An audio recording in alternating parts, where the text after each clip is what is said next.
Vous écoutez le podcast du cabinet CPAS, un espace pour comprendre la santé mentale et apprendre à retrouver votre équilibre mental. Respirez profondément et laissez-vous guider.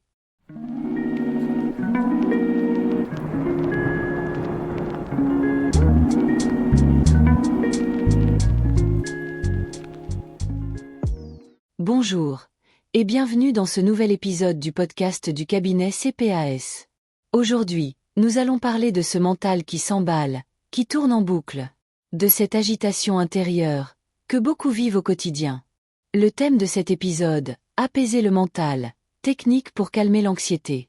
Pour nous éclairer, nous retrouvons notre praticienne en psychothérapie spécialisée en TCC et coach en neurosciences.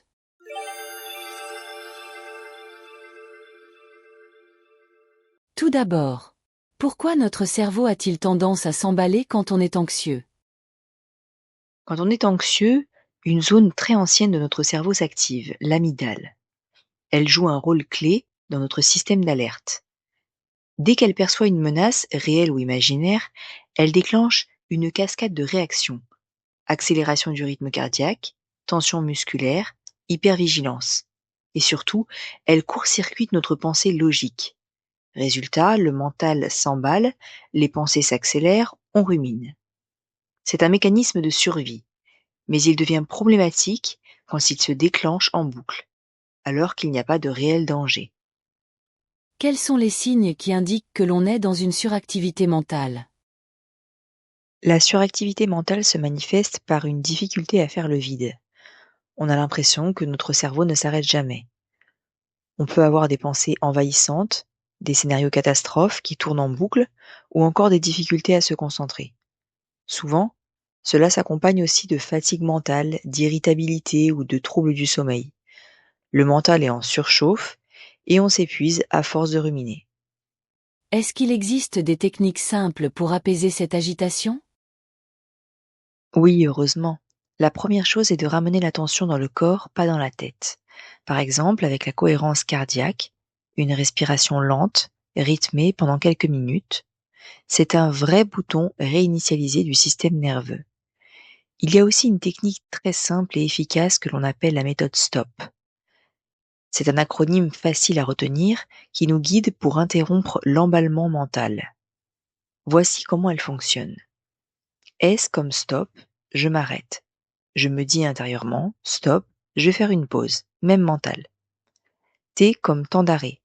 Je prends une grande inspiration, je crée un sas entre l'émotion et la réaction. O comme observer. J'observe ce qui se passe en moi. Quels sont mes ressentis, mes pensées, mon niveau de tension. P comme puis agir. Je choisis une réponse plus calme, plus adaptée. Je décide consciemment de ce que je vais faire maintenant. Prenons un exemple. Vous venez de recevoir un message stressant et votre mental commence à s'emballer. Vous vous dites stop. Vous respirez profondément, vous marquez un temps d'arrêt. Vous observez. Je sens mon cœur qui bat vite. Je pense que je ne vais pas y arriver. Puis, vous choisissez. Je vais répondre plus tard. Là, je vais faire 5 minutes de respiration ou sortir marcher. Ce petit protocole aide à reprendre le contrôle, à casser le pilote automatique de l'anxiété. Et plus on l'utilise, plus il devient une habitude naturelle. Il existe aussi des outils très concrets d'ancrage sensoriel, comme toucher une texture agréable, écouter un son agréable et doux, ou boire une gorgée d'eau en pleine conscience.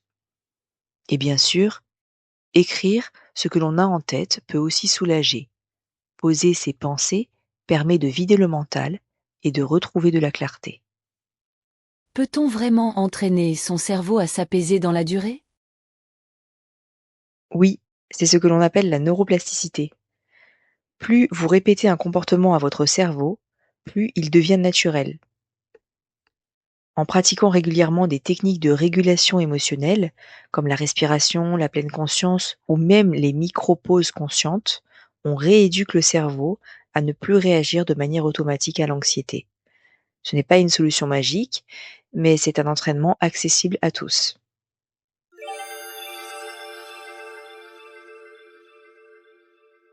Merci pour ces éclairages concrets et bienveillants. Si vous aussi, vous vous sentez parfois envahi par le flot des pensées, souvenez-vous qu'il existe des moyens d'apaiser votre mental. Et que vous avez plus de pouvoir que vous ne le pensez. On se retrouve très bientôt pour un prochain épisode du podcast Cabinet CPAS. Prenez soin de vous.